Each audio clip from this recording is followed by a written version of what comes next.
Bismillahirrahmanirrahim. Assalamu alaikum, dear students.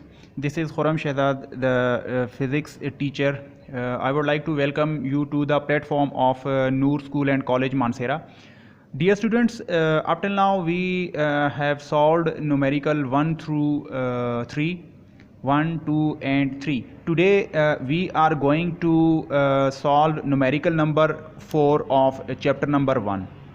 So let us start our numerical number 4. The given data is shown. For example, you have a charge. The magnitude of charge is given. For example, it is Q1 is equal to Q2 is equal to 2 times 10 to the power minus 7 coulomb. So two charges are given. The distance between charges is equal to R. The distance between charges is given. It is 15 centimeter. It means that the distance between two charges the two charges are separated by 15 centimeter.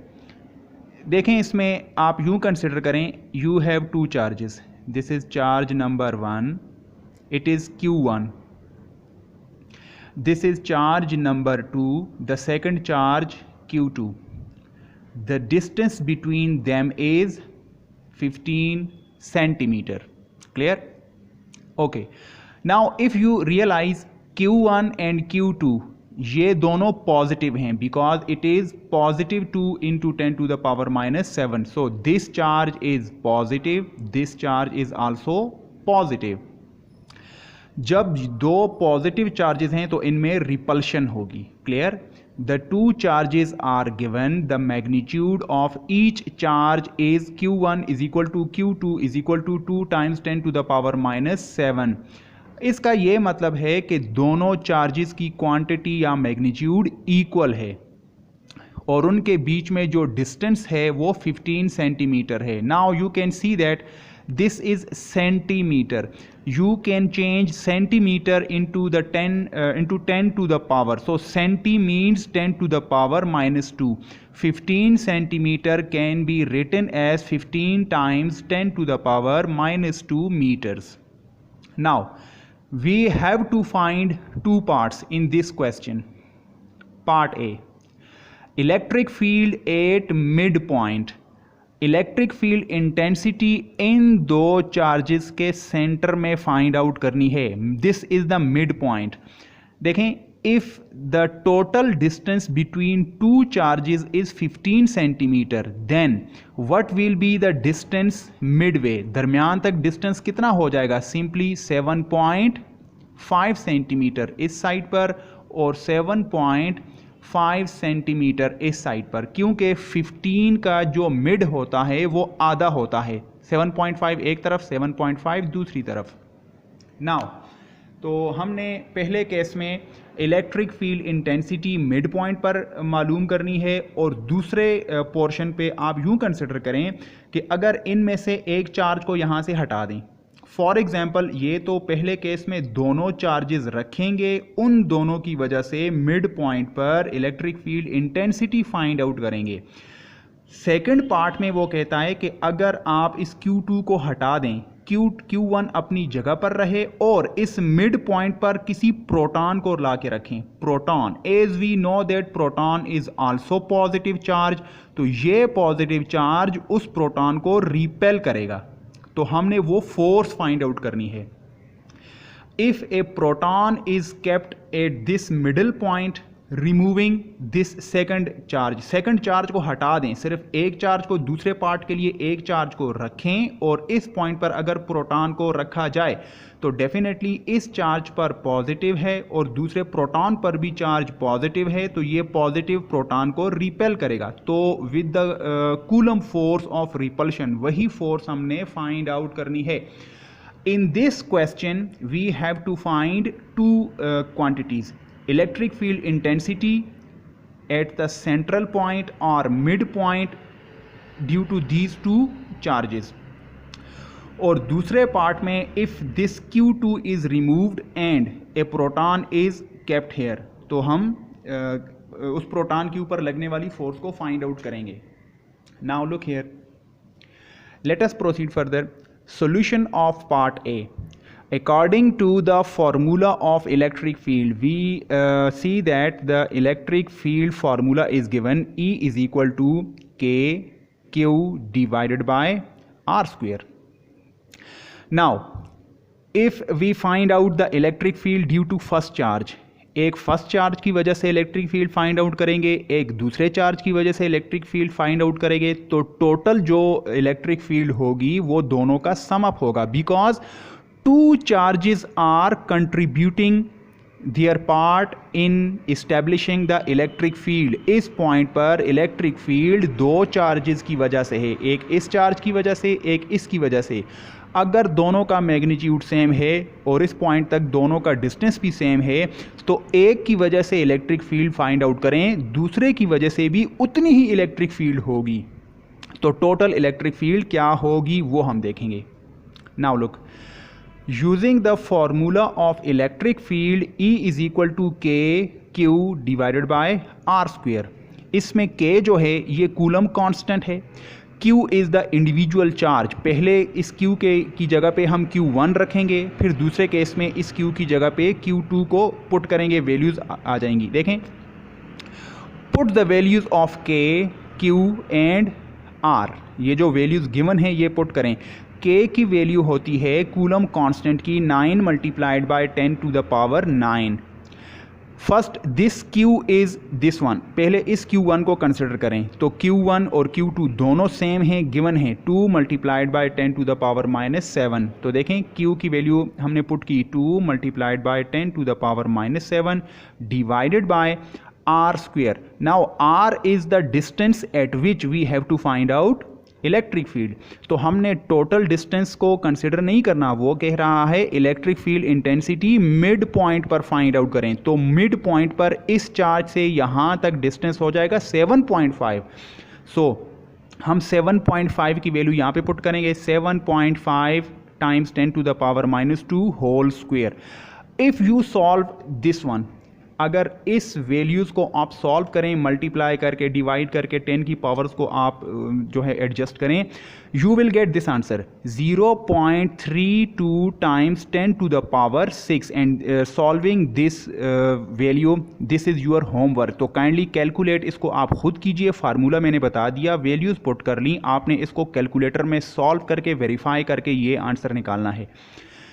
तो the answer is 0.32 times 10 to the power 6 newton per coulomb. This is the value of electric field intensity due to one charge. हमने अभी तक one charge की बात की है। Since two charges are given, जबकि दो चार्जेस गिवन हैं, एक है Q1, एक है Q2। Q1 अपनी कंट्रीब्यूशन से इतनी इलेक्ट्रिक फील्ड प्रोड्यूस कर रहा है, तो क्या Q2 अपनी कंट्रीब्यूशन से इतनी ही वैल्यू प्रोड्यूस नहीं करेगा? बिकॉज Q1 और Q2 की चार्ज का मैग्नीट्यूड सेम है, उनकी चार्जेस कम ज़्यादा नहीं है, दोनों सेम चार्जेस हैं। Since two charges are given, therefore total electric field at mid point due to both charges, ये दोनों चार्जेस की वजह से अगर एक ने इतना कंट्रीब्यूट किया है तो दो कितने करेंगे? 2 से मल्टीप्लाई करेंगे, यानी ये वैल्यू डबल हो जाएगी, बिकॉज चार्जेस डबल हैं, दो हैं। यू विल गेट, अगर 0.32 को 2 से मल्टीप्लाई करें, you get 0.64 times 10 to the power 6 newton per coulomb. This is the total value of electric field intensity at mid point due to both the charges, दोनों charges की वजह से। एक के लिए फाइंड आउट करें, दूसरे का भी उतना होगा, तो टोटल में दोनों प्लस हो जाएंगे। नाउ क्वेश्चन बी देखें, सॉरी पार्ट बी देखें। यूजिंग द फार्मूला, हम ये फार्मूला जानते हैं, according to the formula of electric field intensity E is equal to F by Q। If you realise, if you remember, electric field intensity can be defined as force per unit charge, force per unit charge. Now हमने F find out करना है, cross multiply कर दें Q को। If Q is cross multiplied, you get F is equal to EQ। E और Q की value आप जो है उनको मल्टीप्लाई करके फोर्स फाइंड आउट कर सकते हैं। तो E की वैल्यू आप यहाँ से उठाएं, Q की वैल्यू आपको ऑलरेडी गिवन है। Clear? So when you put the values right here, you may gate the answer, and this is your homework. Please calculate this one and calculate try to solve this one. This was numerical number 4. Now numerical number 5.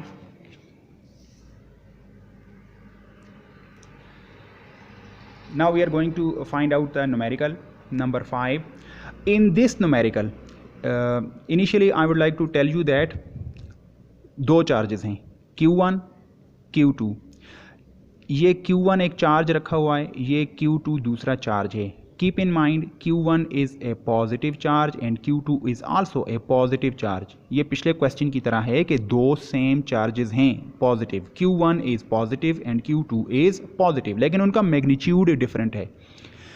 Charge Q1 इसका magnitude है 15 into 10 to the power -10 Coulomb, जबकि दूसरा जो charge है Q2 ये वाला charge इसका magnitude है 13 times 10 to the power -10 Coulomb. हैं दोनों पॉजिटिव, लेकिन Q1 Q2 से थोड़ा सा मैग्नीट्यूड में ज़्यादा है. Q1 15 into 10 to the power -10 Coulomb है, जबकि Q2 13 into 10 to the power -10 Coulomb है.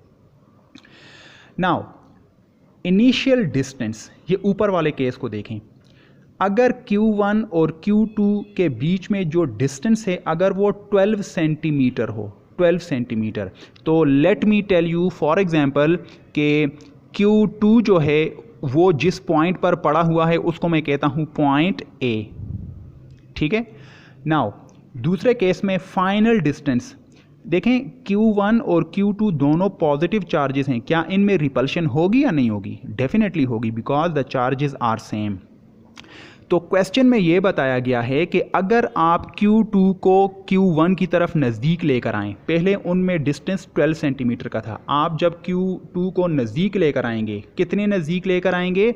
4 सेंटीमीटर नज़दीक लेकर आएंगे, तो फिर टोटल डिस्टेंस उनके बीच में टोटल डिस्टेंस कितना रह जाएगा? 8 सेंटीमीटर, बिकॉज इनिशियली वो एक दूसरे से 12 सेंटीमीटर के फासले पर हैं. जब आप एक्सटर्नल वर्क करके Q2 को 4 सेंटीमीटर क्लोज़र ले आते हैं, 4 सेंटीमीटर नज़दीक ले आते हैं, तो फिर उन दोनों के बीच में डिस्टेंस कितना रह जाता है? 8 सेंटीमीटर. क्लियर?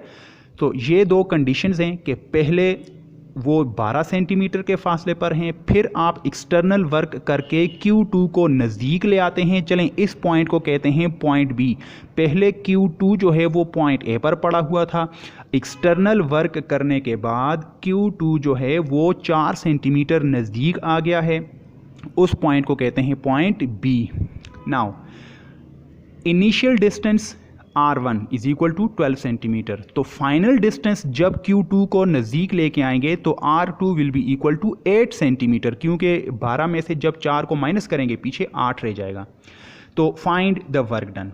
ये जो वर्क डन आप करेंगे उसकी वैल्यू फाइंड आउट करनी है कि कितना वर्क डन करना पड़ेगा जिसके बाद Q2 जो है वो पॉइंट A से शिफ्ट होकर किस पॉइंट पर आ जाएगा? पॉइंट B पर. हमने वो वर्क डन फाइंड आउट करनी है. Now look here, according to the conservation of energy, according to law of conservation of energy, work done is equal to the change in potential energy between points A and point B. देखें, कुछ potential energy point A पर होगी repulsion की वजह से. आप जब work done करेंगे इस चार्ज को Q1 के और नज़दीक लेकर आएंगे तो रिपल्शन के अपोज आप जा रहे हैं. रिपल्शन के अपोजिट जब जाएंगे तो एक्सटर्नल वर्क करना पड़ेगा. पॉइंट A पर electric potential energy find out करें, पॉइंट B पर electric potential energy find out करें. दोनों का जो डिफरेंस होगा वो वर्क के इक्वल होगा. So according to law of conservation of energy, the work done is equal to change in potential energy between two points, जिन दो पॉइंट्स की बात हो रही है, point A and point B. Now look, इस statement को equation की form में लिखा जा सकता है.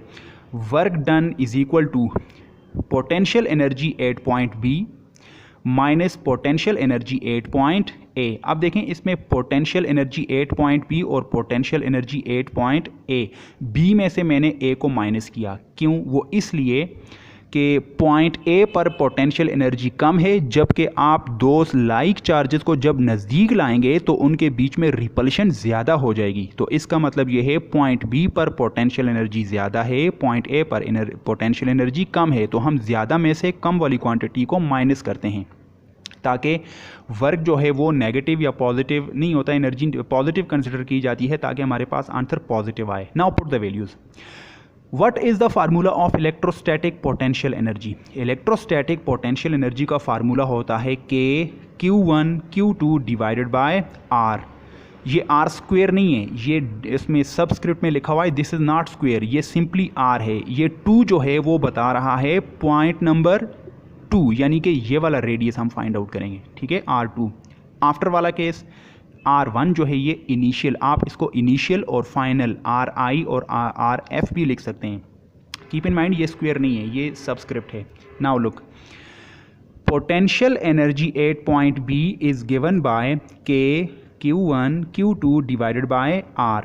अब पॉइंट B पर देखें, R2 हमने कितना कंसिडर किया है 8, तो यहाँ पे आएगा 8, ये आगे आपको समझ आ जाएगी, minus potential energy at point A, formula है K Q1 Q2 divided by R1। Simply आपने ये करना है, R2 के केस में 8 सेंटीमीटर की वैल्यू पुट करनी है और R1 वाले केस में 12 सेंटीमीटर की वैल्यू पुट करनी है। Simple is that.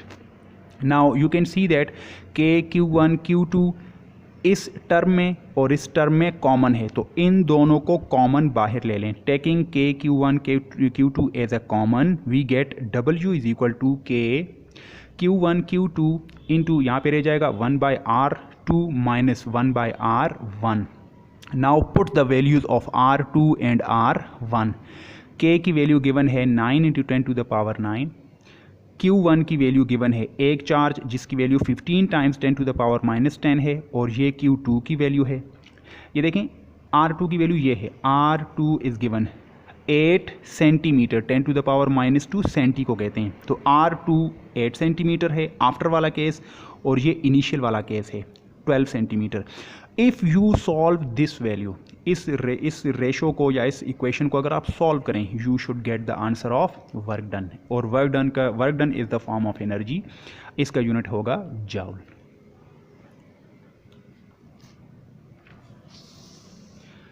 Okay, now dear students, we are going to understand the numerical number 6, the next numerical number 6।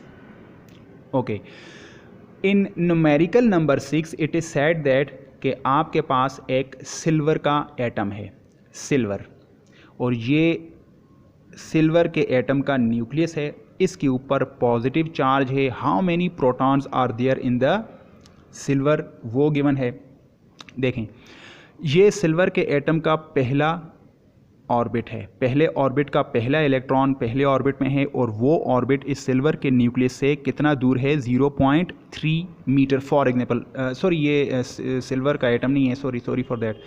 ये आपको एक जो है वो एक कंडक्टर दिया हुआ है, एक राउंड कंडक्टर दिया हुआ है, जिसके ऊपर कितना चार्ज डिस्ट्रीब्यूट किया गया है, 14 माइक्रो कूलम। ये कहता है, अगर आप न्यूमेरिकल को पढ़ें बुक में से, तो ये कहता है आपके पास एक कंडक्टर है, कोई स्फेरिकल कंडक्टर, उसके ऊपर कितना चार्ज ट्रांसफ़र कर दिया है, 14 times 10 to the power minus 6 Coulomb, और हम उस चार्ज को कंसिडर करेंगे जैसे ये चार्ज न्यूक्लियस की तरह कंसंट्रेट होता है सेंट्रल पॉइंट पे। ये रूल याद रखें, किसी भी कंडक्टर के ऊपर जब चार्ज को, टोटल चार्ज को डिस्ट्रीब्यूट कर दिया जाता है, तो उसकी कंसंट्रेशन हमेशा मानी जाती है कि जैसे सेंटर में होता है, जिस तरह वो centre of mass, centre of gravity वगैरह, तो चार्ज भी हमेशा सेंटर पे कंसंट्रेटेड कंसिडर किया जाता है। सेंटर से सरफेस तक जो डिस्टेंस है, इट इज़ गिवन 0.3 मीटर। 3 चीज़ें हमने फाइंड आउट करनी है। Find the potential at surface, surface के ऊपर कितनी पोटेंशियल है, पोटेंशियल एट इनसाइड, और सरफेस और इस सेंटर के बीच में अंदर इस जगह पर, आउटसाइड नहीं बल्कि इनसाइड, दूसरे पार्ट में इनसाइड फाइंड आउट करनी है, और पार्ट सी के सरफेस से भी 0.2 मीटर आउटसाइड तो आउटसाइड वाले केस में फिर ये टोटल डिस्टेंस कितना हो जाएगा, यहाँ से लेकर यहाँ तक 0.3, फिर आगे 0.2, तो टोटल 0.3 + 0.2 इज इक्वल टू 0.5, ये सी पार्ट के लिए. Now look, using the formula of electric potential, we know that electric potential formula V is equal to kq by r. K is coulomb constant, Q is the charge, वो charge जो इसके अंदर distribute किया गया है वो given है value. तीनों केसेस में R की वैल्यू गिवन है. पहले केस में 0.3, दूसरे केस में इनसाइड और तीसरे केस में 0.5 हो जाएगा. Solution of part A. Put values potential at the surface. 9 × 10⁻⁹ ये K की वैल्यू है, 14 × 10⁻⁻6 ये Q की वैल्यू है, और पहले केस में R सरफेस 0.3 की वैल्यू गिवन है. इसको सॉल्व करें, इतने वोल्ट्स आंसर आ जाएगा. पार्ट बी को देखें. Since charge is considered to be concentrated at the centre, therefore potential inside is also same. तो जो पोटेंशियल सरफेस पे होता है तो अंदर न्यूक्लियस तक जो इंटरनल जो एरिया होता है, जो रीजन होता है, उसमें पोटेंशियल वही होता है जो सरफेस के ऊपर होता है. तो इनसाइड वो भी इतना ही आंसर आएगा जितना पार्ट ए में आ रहा है. Look at part C. Potential outside, outside की जगह अब यहाँ पे वो कह रहा है कि जब आप सरफेस से भी बाहर चले जाएंगे तो के की वैल्यू पुट करें, क्यू की वैल्यू वही पुट करें, और इस केस में देखें आर की वैल्यू पहले केस में 0.3 है, लेकिन इस केस में आउटसाइड का मतलब है 0.3 के साथ 0.2 को एडअप करें. अब न्यूक्लियस से या अब सेंटर से इस पॉइंट तक टोटल डिस्टेंस कितना हो जाएगा, सरफेस तक तो 0.3 है, आगे वो कह रहा है कि 0.2, तो टोटल डिस्टेंस 0.3 + 0.2, तो आप इसको 0.5 से सॉल्व करें. That will be your answer. So I hope you might have understood all these numericals. So please do your homework, make your notes, and try to understand these questions. Thank you very much.